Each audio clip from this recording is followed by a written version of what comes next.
За 9 сарын турш мэлхийн санаантай хүмүүсийн уур амьсгал ямар байхыг харцгаая. 9 сарын эхээр сар нумын ор дээрээс эхлэх ба удалгүй хамгийн ихэнд ангараг гарагийн нөлөөг авна. Тэгэхээр 1 сарын турш ерөнхийдөө мэлхийн санаантай хүмүүс ангараг гарагийн нөлөөнд байна гэсэн үг. Ангараг гарагийн нөлөөнд байна гэдэг нь ямар учиртай вэ гэхээр та илүү түргэн ууртай эсвэл түргэн шаламгай хөдөлгөөнтэй, илүү өрсөлдөөнтэй уур амьсгалтай, илүү эрч хүчтэй, хөдөлгөөнтэй тиймэрхүү энергиуд давамгаалах боломжтой. Тэгэхээр сайн талаас нь энэ танд өрсөлдөх чадвар илүү их давамгаалж, бага зэргийн өөдрөг мэдрэмж төрөх боловч сөрөг талаас харах юм бол огцон муурлах, эсвэл уур хүрэх, гинтийн уураасаа үүдэж, яарснаасаа үүдэж, гимтэж бэртэх гих зэрэгээс болгоомжлоорой гэж зөвлөе. Мөн харилцааны тал дээр хүмүүстэй үйл ойлголцож, хэрэлдэж моролдохоос сэргийлээрэй.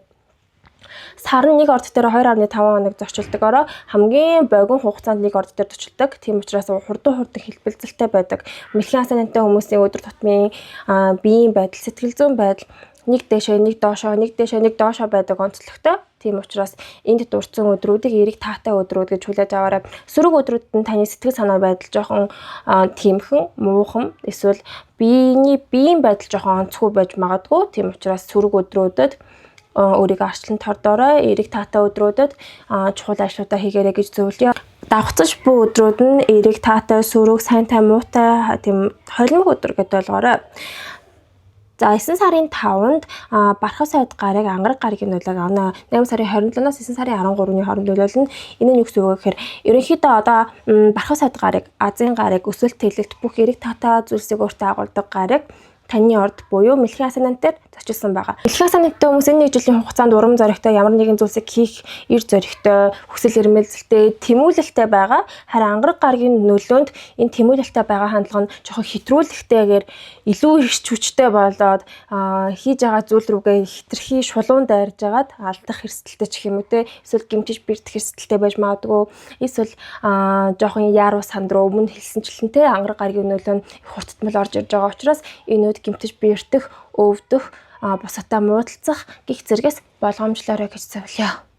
За 9 сарын 12-нд бархав сайд гарыг нарны нөлөөг авж ийн, 13-нд харин бууд гарагийн нөлөөг авж байна. Тэгэхээр 7-наас 17-ны хооронд урт хугацаанд нарны нөлөөг авж байгаа учраас мэлхийн санаантай хүмүүс бусдын анхаарлыг татсан үйл хэрэгт таатай, эсвэл бусдад илүү би ингэж чадварлаг хүн шүү гэж ингэж харагдаж флекс тэгэхэд тааламжтай, өөрийнхөө гадаад байдлыг эсвэл өөрийнх нь чадварыг харуулж таниулахад бусдын анхаарлын төвд байхад тохиромжтой тийм үе байна.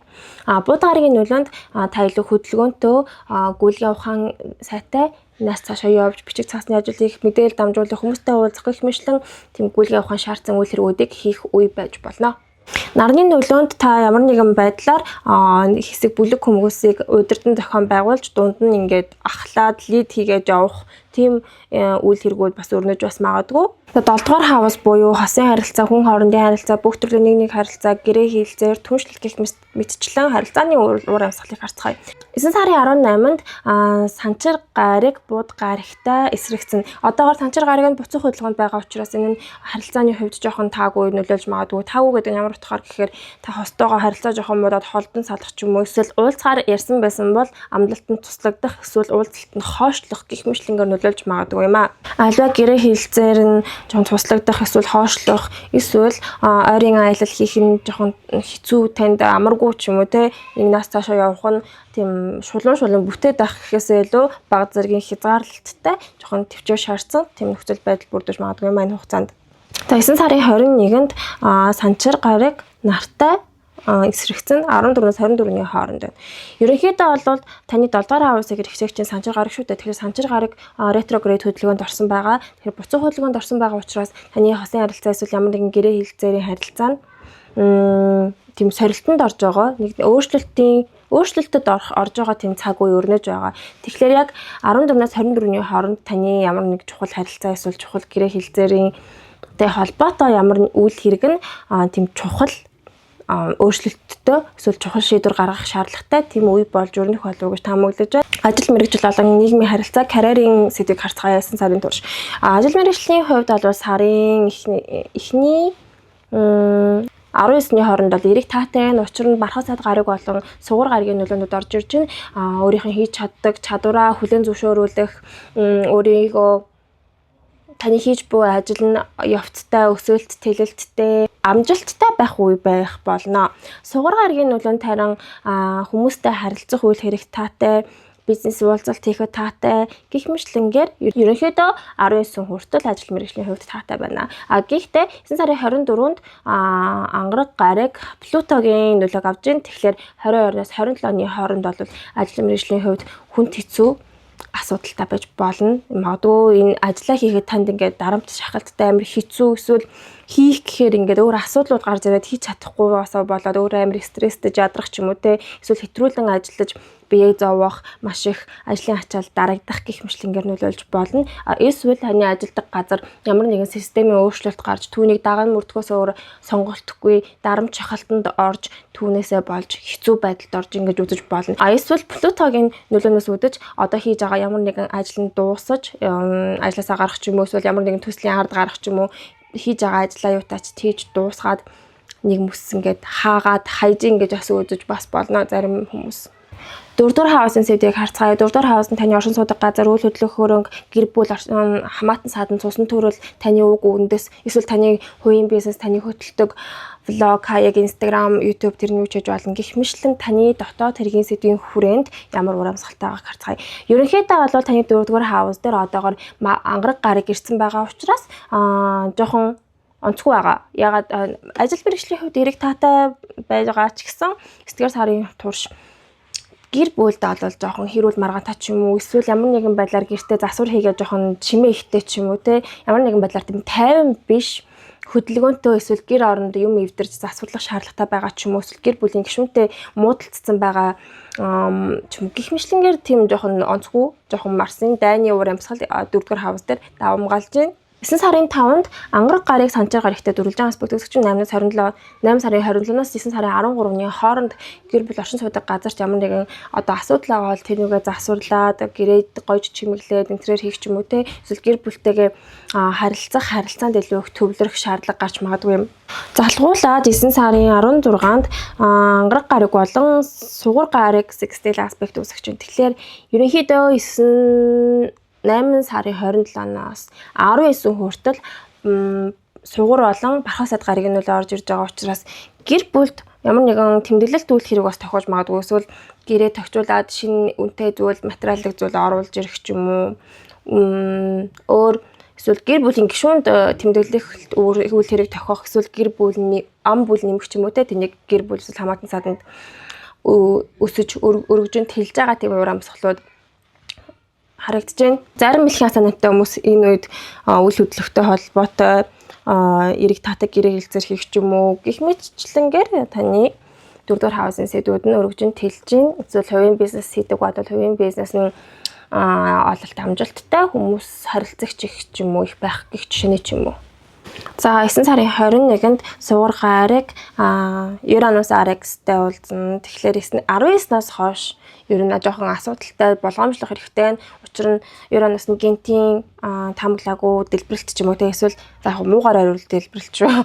Зүгээр гинтийн таамаглаагүй байдлаар эзүүл эвтрэх ч юм уу гих мэтлэнгээр эсвэл хүмүүстэй гэр бүлийн гишүүдтэй харилцаа муудалцах ч юм уу гих мэтлэнгээр нөлөөлнө. Тэгэхээр энийн ялангуяа энэ үед цахилгаан бараатай эсвэл галтай ч юм уу газан плеттэй ч юм уу болгоомжтой харьцаарай гэж зөвлөж байна. 9 сарын 24-нд ангараг гарыг дэлхийн ван гарагтай дөрвөлжин аспект үзэж байна. Тэгэхээр 22-оос 27-ны хооронд 19-нээс 27 хүртэл энэ хугацаанд ер нь сүүлийн үед сүүл хэсэг бол 10-р хавууч тэр 4-р хавууч тэр аль нь л хүнд хэцүү байгаа юм байна штэ. Тэгэхээр болгоомжтой агаараа энэ үед жоохон онцгүй цаг үе байна. Тэгэхээр газаа шалгаарай, галаа шалгаарай, тогоо шалгаарай. Харилцааны хувьд гэр бүлийн гишүүдтэйгээ битгий бодолцаараа аав ээжтэйгээ эв наримттай байхыг хичээгээрэй гэж зөвлөе. Плутогийн нөлөө нь ямар нэгэн хуучин эд зүйлийг үгүй хийж хаях, эвдрэх эсвэл гэр бүлийн гишүүн гэрээсээ явах ч юм уу эсвэл одоо оршин сууж байгаа газраасаа нүүж тэр газраа хайж орхих ч юм уу те гих мэтлэнгээр ямар нэгэн зүйлийг төгсөж байгаа тийм энергээр үйлчлэх бас боломжтой шүү. За хувийн санхүү амжиргааны зардал гих мэтлэн хувийн санхүүгийн уур амьсгал ямар байхаг харцгаая. 9 сарын 11-нд нар өмнөд цэцэн ангилаатай уулзсан. Тэгэхээр 7-ноос 15-ны хооронд мөнгөний хувьд жоохон таагүй байна. Учир нь яг орж ирэх хэвээр мөнгө жоохон удаашрах ч юм уу, эсвэл таны байгаа мөнгө чинь дуусах гэх мэтлэнгээр жоохон хязгаарлагдчих магадгүй. Гэхдээ ижил цаг хугацаанд бархаас айд гараг болон бууд гарагийн нөлөөнүүдээс орж иж байгаа учраас магадгүй нэг мөнгө үрээд эсвэл орлогын их хүсвэрнийг хаагдах ч юм уу, нэг хаалаг хаагдаж байх юм байхад дахиад нэг шинэ хаалга нэгдээд өөр орлого олох боломж олдох ч юм уу, эсвэл ажилд орох ч юм уу те. Гэх мэтлэнгээр бэлэгсэлт авах ч юм уу, гэх мэтлэнгээр мөнгөний уурсгал бас эрчимжиж өгөх боломжтой байна. Тэгэхээр энэ үе бол 7-ноос 18-ны хооронд бол жоохон холимог үе юм шиг санагдаж байна. 9 сарын 16-нд бас ижил цаг хугацаанд сугар гараг болон ангараг гарагийн нөлөө, сугар гараг ангараг гарагийн нөлөөг мэдэрж байна. Сугар гараг одоо арслан дээр байгаа учраас таны 20 дугаар хавсаар байгаа байхгүй юу? Тэгэхээр энэ хугацаанд бас л 9-19-ны хооронд гинтийн таамаглаг үсгэл хөдлөлөөрөө зарлаг гаргах хандлагуудыг нэлийн эрчимж чинь. Тэгэхээр ойлгомжтой байна л да. Ангараг угаасаа амар мөнгө өрөх хүслийг нэрчмжүүлээд тэгснэ савтнууд таны мөнгийг чинь дуусгаад тэгснэ бархаас айд гараг дахиад мөнгө олох боломжийг нь олгоод тэгснэ бууд гараг мөнгө чинь эргэлдүүл чинь 98 их олон. Зүгээр нэг 50 гэхээсээ илүү зүгээр л мөнгө ингээд амар юу байгаа юм шүү. Хөдөлгөөнтэй амар үйл явдлууд их байгаа юм шүү гэж харж байна.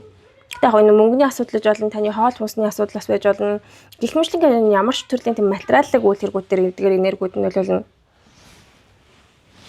За 9 сарын 21-нд нар санчир гарагийн нөлөөг авч байгаа юм байна. Эсрэгцэж байна. Тэгэхээр ерөнхийдөө ангараг болон санчрын нөлөө орж ирж байгаа, мөнгөний хавс дээр орж ирж байгаа учраас 9-ээс 24-ний хооронд мөнгө санхүү дээр бол жоохон дутагдaltaй, жоохон мөнгө нь орлого нь орж ирэхгүй ч юм уу, жоохон тийм хэцүүхэн үе, бүсээ чангалах шаардлагатай үе байж магадгүй. Тэгэхээр сэтгэл хөдлөлөөрөө мөнгө зарлагдахгүй байхыг зөвлөе. За хамгийн сүүлийн 9 сарын 23-нд нар Нептунтэй эсрэгцэн 70 анги гарагтай. Тэгэхээр 23-аас 25-ны хооронд бас л эд зүйл эвдрэх, үгүйрэх, эд зүйлээ гээх ч юм уу, эсвэл мөнгөөндөө тооцоололгүй хандах хандлага харагдаж байна.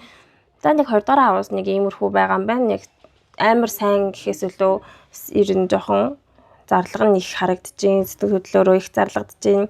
6 цэнгэлд зарлагдаад байгаа юм болов уу? За мэдэхгүй юм да. Тэгээд ерөнхийдөө юм байна. 9 сард намжилт төсөө. Тэгээ 10 сарын төлөөр иргэн уулзцай баяртай. Лайк, subscribe дарахаа мартаа үзье. Найзуудаа үзүүлээрэй. Асааны тордороо үзье шүү. Нар биш шүү. Нарны орд биш шүү.